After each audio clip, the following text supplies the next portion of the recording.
Rasmus Højlund के साथ personal terms agree हो चुके हुए हैं. That guy was a Manchester United fan boy and he seems like वो डेस्परेट है to join Manchester United. I think this is great news because हम लोग की ट्रांसफर स्ट्रेटेजी चेंज हो गई है पिछले साल से. फाइनली हम लोग मेरे ख्याल से सही ट्रैक की तरफ जा रहे हैं. हम लोग जो है ना we look for our targets और अब हम लोग उनको चेस कर रहे हैं, उनकी परसूट में जा रहे हैं. लास्ट ईयर की तरह हम लोग नहीं कर रहे कि भाई पहले क्लब के साथ हम लोग टर्म्स एग्री करते रहे, फिर बाद में जाके जैसे फ्रैंकी डी जॉन्ग की डील के साथ हुआ था यार. बार्सिलोना के साथ हमारी डील एग्रीड थी लेकिन फ्रैंकी डी जॉन्ग का बाद में जाके पता चला he is not willing to join us. अब Rasmus Hojlund the Danish wonder kid कहा जाता है इस बंदे को and I think they are right about this. He is a brilliant player.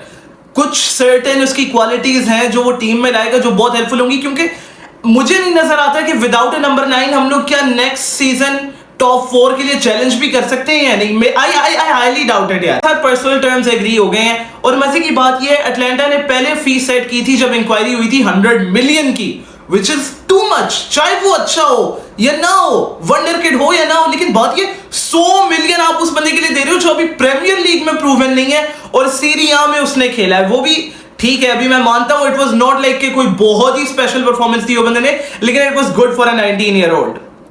बात ये है अब हॉयलैंड की डील कितने में एग्री होगी, क्योंकि प्लेयर तो पुश करना चाहता है मूव के लिए. ये स्ट्रेटजी मुझे बड़ी पसंद आ रही है यूनाइटेड की कि ये पहले जो है ना पर्सनल टर्म्स एग्री करते थे, क्योंकि उससे एक तरीके का प्रेशर आ जाता है दूसरे क्लब पे जिसमें वो हो ना उन्हें पता है यार बेचना पड़ेगा क्योंकि player is pushing for the move. 100 million पहली डिमांड थी और मजे की बात ये पीएसजी भी इंक्वायर कर रही थी.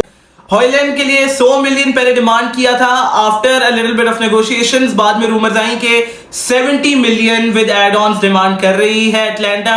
और अब जो मुझे रूमर सुनाई दे रही है ना यार, जो आवाजें आ रही हैं वो ये है कि 60 मिलियन तक ला सकते हैं. तो आई सी नो रीजन कि अगर हम लोग थोड़ी सी अच्छी नेगोशिएशन करें, जो बड़ा मुश्किल पार्ट होता है यूनाइटेड वालों के लिए, अगर हम लोग थोड़ी अच्छी नेगोशिएशन करें ना, आई सी नो रीजन कि हम लोग इसे एड ऑन मिला के 55 या 50 मिलियन में डन क्यों नहीं कर सकते. We can definitely get him and there is a reason. पहले मैं भी यही सोचा था यार कौन है ये हॉयलैंड, कौन है, लेकिन बाद में जब मैंने इसके ऊपर रिसर्च की ना यार, देखो we all know Ten Hag is our boss. We have to trust his judgement यार, वी हैव टू. और अभी तक उसकी जजमेंट सही प्रूव की है जो भी उसने प्लेयर उठाया है. टेन हाग की पहली प्रायोरिटी हॉयलैंड नहीं था. हम लोग भी यही सोच रहे हैं कि यार ये किस बच्चे को उठा रहे हैं, लेकिन बात ये उसकी पहली प्रायोरिटी वाज हैरी केन. लेकिन लुई भी ऐसा कोई बगैरत है. वी ऑल नो यार हैरी केन नहीं बिकने वाला. वो अपना पूरा करियर ही ऑलमोस्ट टॉटनहम में ही गुजारेगा. यूनाइटेड ने मेरे ख्याल से डबल गेम की है, यू नो, डबल गेम. क्योंकि हम लोगों ने बीच में ये डेविड ऑर्नस्टाइन ने भी रिपोर्ट किया जब हम लोग, क्योंकि काफी लंबे अरसे से हमारे पर्सनल टर्म्स एग्रीड है हॉयलैंड के साथ, तो बीच में जो है ना हमारी रूमर्स शुरू हुई थी रैंडल कोलोमुआनी के साथ. और आई थिंक इनका टाइम ओवरलैप इसीलिए कर रहा था क्योंकि हम लोग थोड़ी डबल गेम करने की कोशिश कर रहे हैं नेगोशिएशंस में. मुझे नहीं पता था हमारी टीम का दिमाग चलता है, लेकिन नेगोशिएशन में हम लोग गेम करने की कोशिश कर रहे हैं ताकि क्लब के ऊपर प्रेशर आए. क्योंकि हम लोगों ने इस तरह से बात की कि बहुत ज्यादा फी डिमांड कर रहे हैं, लेकिन उसकी वजह से फीस कम हुई. जब हम लोगों ने कोलोमुआनी के बारे में रूमर्स शुरू हुई थी कि यूनाइटेड की फीस कम हुई उसकी वजह से. So I'm glad it was working out. देखो अभी तक in this transfer window I am very glad जैसा से हम लोग steps ले रहे हैं. हम लोग पहले ऐसे नहीं करते थे. We are operating like a real club in this transfer window.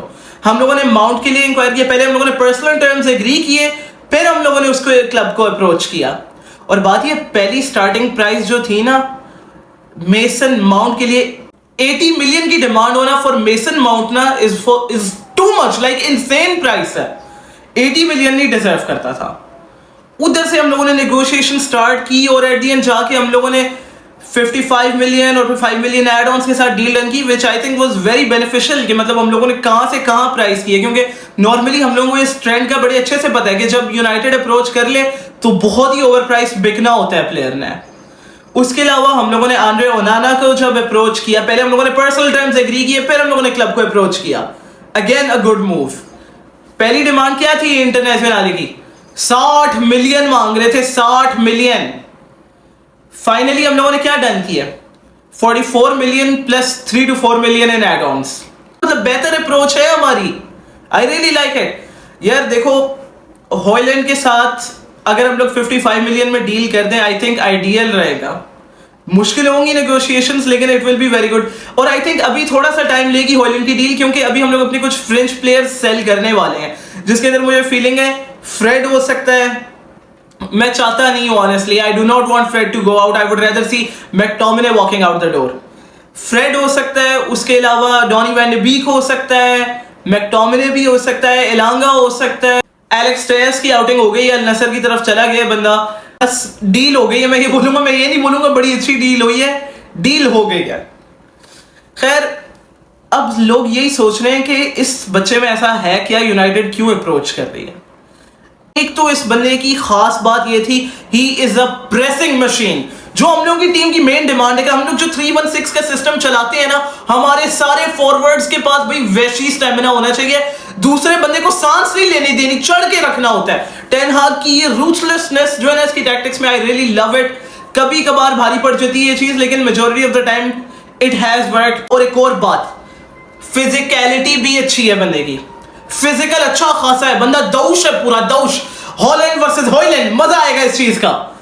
उसके अलावा एक और जो खास बात है इस बंदे की, he always gets into the right positions. अभी तक उसका अगर कुछ वीडियोस वगैरह देखो ना, रिप्लेस देखो उसके गोल्स के, दैट गाइस पोजीशनिंग ना, he knows when to step in. उसको पता है बॉक्स में उसने कब मूवमेंट करनी है, able to receive the ball. उस बंदे को पता है कि कौन सा सही मोमेंट होगा मेरे लिए कि जब मैं बॉल को मारूं तो वो सीधा अंदर जाए। I really like that stuff about him. काफी उसके क्लिप्स हैं इसके बारे में। अब टीम को I can not stress this enough, इस चीज की कितनी जरूरत है। They should learn how to shoot the ball. हम लोगों का next target after Rasmus Hojlund होना चाहिए Sofyan Amrabat. He is a very good player और हमें बहुत जरूरत है कि हम कैसे मेरो की जगह जो है ना किसी और को सीडीएम एक ऑल्टरनेटिव लाएं, और अमराबात से बेहतर आई डोंट थिंक अभी कोई होगा। आई ऑल्सो थिंक कि उसको इतना ओवर प्राइस नहीं रखेंगे वो, क्योंकि उसके साथ भी according to rumours I have heard personal terms agree कर चुकी हुई है यूनाइटेड, लेकिन क्लब्स के दरमियान there have been no contacts. लेकिन आई ऑनेस्टली थिंक कि अमराबात से बेहतर अभी कोई भी ऑल्टरनेटिव नहीं होगा कैसे मेरो के लिए, और हमें जरूरत भी बहुत ज्यादा है। ब्रूनो फर्नांडिस हमारा कैप्टन होगा, and I love the fact कि उस बंदे को ऑफिशियली कैप्टनसी मिल रही है। I love him, he plays with passion for our club. उस बंदे में बहुत पैशन है हमारे क्लब के लिए। अपार्ट फ्रॉम ब्रूनो, मेरे ख्याल से देखो कैप्टनसी मतलब लीडरशिप मटेरियल जो एक है ना प्लेयर, मेरे ख्याल से कैसेमीरो है। Casemiro is the type of a player जिसको आप लीडरशिप दे सकते हो। एनीवेज गाइस, लेट्स सी अब हॉयलैंड के साथ क्या होता है आने वाले दिनों में। Let's hope for the best.